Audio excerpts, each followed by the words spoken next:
హైదరాబాద్ జిల్లాలో చూసుకుంటే 1,68,000 1,68,000 యూనిట్లు ఎంఎస్ఎంఈ యూనిట్లు అనేది స్థాపించడం జరిగింది. Total number of MSME units అంతా 1,68,000.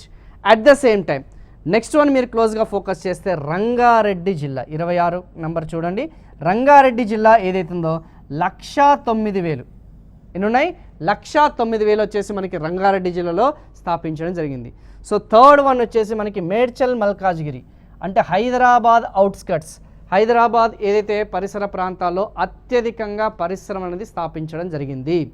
చాలా క్లియర్గా first top position, maybe ascending order descending order తెలుసా కూడా, అవరోహణ క్రమం ఆరోహణ క్రమంలో ఎంఎస్ఎంఈ సెక్టార్ జిల్లా వారీగా మీరు ఈ యొక్క అవరోహణ క్రమంలో అమర్చండి అని చెప్పేసి అంటే మాత్రం ఖచ్చితంగా ఇది అడిగే ఛాన్సెస్ ఉంది. కొంచెం చూసుకోండి. ఫస్ట్ వన్ వచ్చేసి హైదరాబాద్, సెకండ్ వన్ వచ్చేసి మనకి రంగారెడ్డి జిల్లా, మూడోది వచ్చేసి మేడ్చల్ మల్కాజ్గిరి.